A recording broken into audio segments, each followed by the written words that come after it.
Hi mga kapips, so isa na namang napakasarap na pagkain na atin lulutuin. So stay tuned and watch the full video. Hi mga idol, magandang hapon. Ngayong hapon magluluto naman tayo ng buttered shrimp. Tapos lagyan din ng Sprite. So papakita ko lang, ito yung hipo natin. Galing to kay Gingging, galing pa daw to ng Maldives. Galing pa ng Maldives, kaya namulan na siya. Tapos, siyempre, hindi mawawala ang wangba. Tapos, siyempre, meron din tayong Sprite pantanggal lansa. Hindi ko naman ubusin to, siyempre, maligalap, inumin. Tapos, butter. Pero hindi mo nilalahat to kasi baka balansa, ano na siya, mamantika. Tapos, ang ginamit kong butter, ito rin ko. Dairy cream, kaso hindi nababasa baliktad. Dairy cream yung buttermilk by Magnolia. Ay, ang dumi. Dairy cream by Magnolia. So, wala kaming cut-cut, di ako nag-edit eh. Bahala na kayo mag-comment dyan kung madumi yung bahay namin. So, Magnolia siya, dairy cream, buttermilk. O, baka naman, nabanggit. So, simulan natin ang pagluluto. Gasa ang bawang. So, habang nagluluto, naglagay ako ng konting mantika para hindi siya full butter kasi pag binatter mo agad nung gisa yung sibuyas, nasusunog yung butter. So, lagay ka ng konting mantika para kahit paano. Mantika para sa sa bawang. Tapos pag halimbawa, nag-brown na yung bawang, pwede mo na ilagay yung hipon, tapos yung butter. 3 buo pala itong bawang. Kailangan marami kasi yung binili namin na hipon sa kalating kilo. Pero mura lang yan. Shoutout pala kay Bethany sa pagkukuli ng boko. Bali naka ko ngayon, badyaw look. Ito natin yung bawang, mahit na.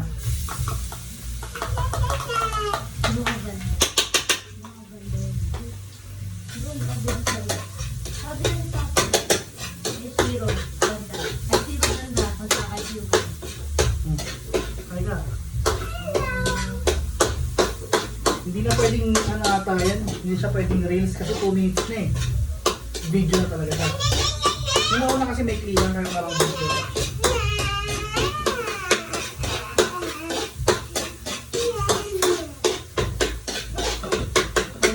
Kaya natin mag-brown muna ng konti yung bawang bago ilagay yung butter at saka yung hipon. Nakakonti na soft. Ng konti para makita. Mukha na mag-adjust ka na lang naman. Ayan. Ayan mga idol. So mga idol, isa na namang mabisang ulam para sa mga arte nating anak na sigurado magugustuhan. Sa panahon ngayon, yung mga millennials medyo matili na sa ulam. Hindi na nakakain ng gulay, hindi na sila kumakain ng isda, sanay sila sa mga processed meat. So better mag-isip tayo ng mga masarap na ulam na masustansya pa rin at the same time at masarap.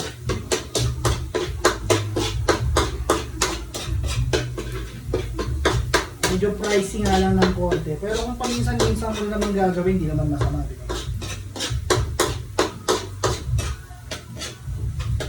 Kung madalas ka namang nagtatrabaho tapos pagod ka, diba? Hindi naman masama minsan i-treat mo yung sarili.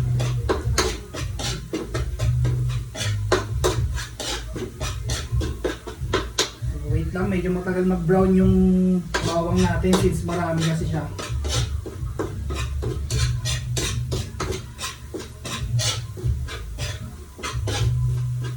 Shoutout nga pala dun sa mga nag-comment ng last video ko. Pag na-upload ko itong video ko, sa mga gusto magpa-shoutout sa susunod kong video, i-like and share nyo lang yung video yung i-upload ko ngayon, tapos lagay nyo lang doon sa comment kung ano yung mga gusto yung pa-shoutout. So yan, medyo brown na yung bawang natin. Hindi naman pwedeng sobrang brown na brown since papait siya ng malala pag medyo brown na brown na.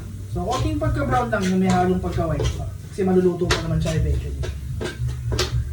So pwede na yan. Lagyan natin ng butter.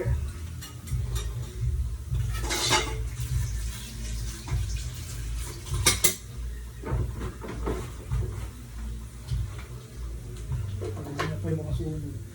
Ito kahit mga 1/4 na butter lang muna. Since mag-adjust pa tayo sa dulo namin. Ano lang to, para kumapit lang din yung butter habang na-saute. Habang nandiyan yung butter, pwede mo na isa pa yung hipon. Kasi baka masunog yung ano natin.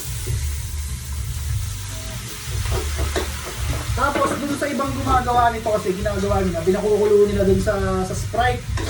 Ako kasi baliktad yung process ko. Ginagawa ko muna, piniprito ko muna yung bawang, sinusote, tapos pag medyo nakuha niya na yung lasa ng butter, tsaka ko siya haluan ng Sprite. Para yung Sprite na yung pinamagiging parang pinaka nagdadagdag tamis sa kanya, at the same time yung sauce niya yung pampatamis sa kanya.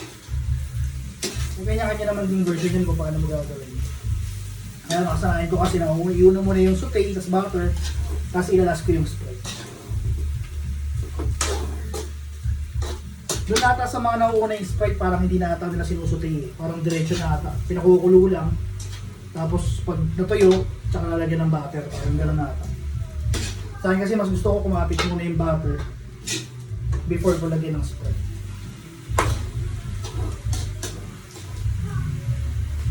So optionally, pwede kang maglagay ng paprika o kaya mga spices. Kaso wala ako nun. Meron lang ako ng black pepper, tapos Chinese salt. Joke lang, bechin. Wala tayong ganun dito, mali. So, lagyan mo lang ng ano, ng medyo... Lagyan mo ng medyo, tawag sa English nun. Gusto ko sabihin English, hindi ko masabi. Ano? Generous amount. Kasi, paminta is isa sa mga naglalagay ng flavor at nagtatanggal din ng lansa. Sabi, timplahan mo lang. Kasi hindi ka naman papatay ng kamag-anak, di ba? Yung mga pitik-pitik lang. Pero kung halimbawa may malapit kang kamag-anak na medyo maraming pera, pwede mong gawin to. Dadamihan mo ng bechin para makuha mo ng maagay-mana mo. Joke lang yun ah. So hintayin lang natin magano ng konti. Simmer. Wala akong napapawag.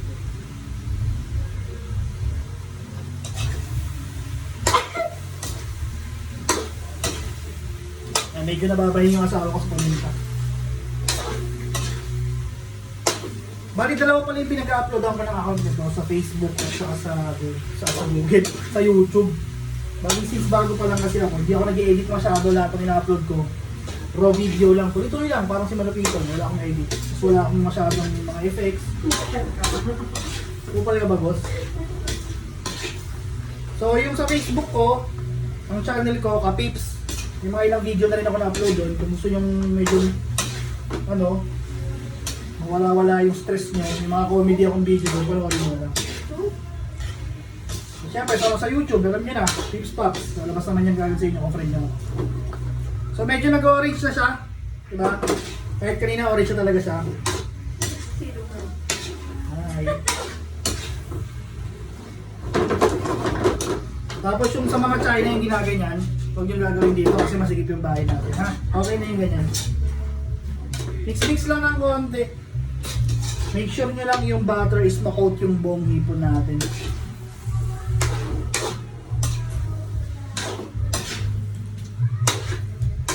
Next video, comment nyo kung anong magandang tawagan natin, kung idol ba o kapips.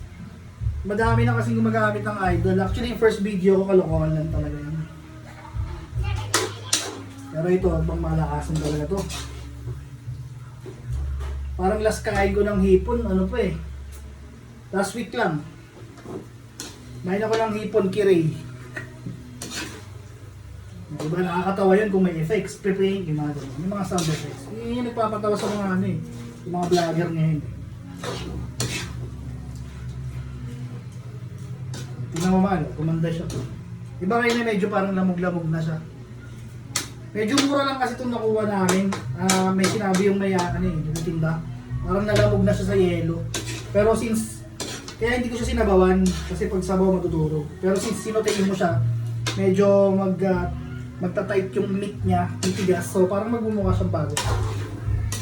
I mean, hindi naman bago pero parang Mas appetizing siyang kainin pag medyo chewy nila. Kesa yung durog na. Kaya gusto ko, ginanto ko na lang siya parang buttered shrimp.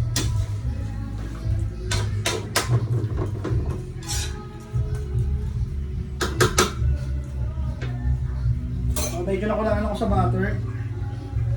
Isang slice pa. Ayan, yung ganito kalaking slice. Pag kay Ate Susan, 10 piso na yan. Joke lang. Lagyan natin ng konti. Okay na yan. Tapos bubuhusan na natin ng Sprite.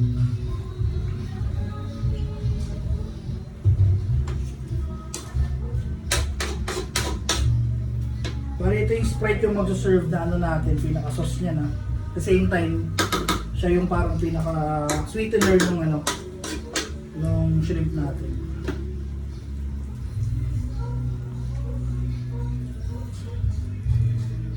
So konti lang kasi hindi naman tayo magpapakulo, parang sabaw na lang niya.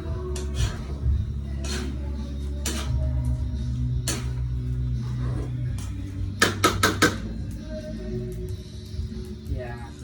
So hindi ko na tinakpan. Sprite, bahala ka na sa akin. Sumikat man ako. Suntayin ko lang tayo, medyo napagod ako.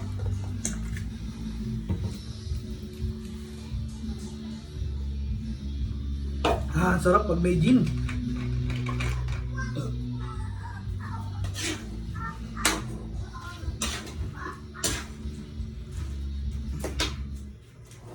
So medyo matagal yung process, ipopost ko lang konti tapos tutugtong ko na lang yung video para medyo hindi mahaba, hindi masyadong nakakatamad panoorin.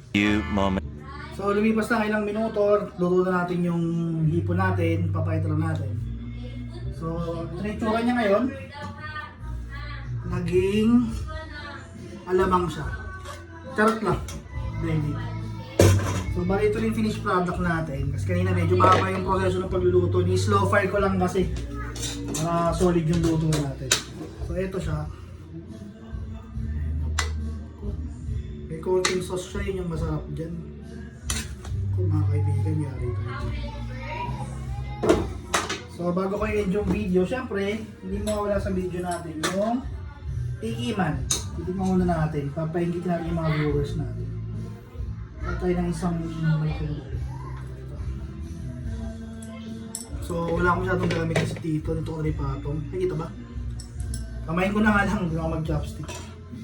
So ito. Bigay ko natin. Medyo mainit siya guys. Sarap eh. Bali pag ako sa hipong kasi, kinakain ko pa dito. Paborito ko to yung parang panya. Dito kasi yung mga flavors sumisiksik. Sarap! Napakabisa. Ang sarap. Yung parang isang agat mo lang, 3 subo na ng kahain. Para kang kumain sa ano, yung mga restaurant na sobrang mahal. Gano'n na gano'n yung lasa. Kaya mong gawin sa bahay, basta alam mo lang yung pang substitute dun sa ginagamit nilang ingredients. One big bite. Ang sarap. Yes, hello! So, sa mga susunod na video, baka mag-upload ako pag sinipag ako. Support nyo lang muna ako bago lang kasi yung pagbablog ko. Like and share lang lagi dun sa Kapips. Nag-upload din ako sa YouTube. So hanggang sa muli mga idol. Ciao! God bless! Yum yum yum yum yum yum yum yum yum yum yum yum yummy.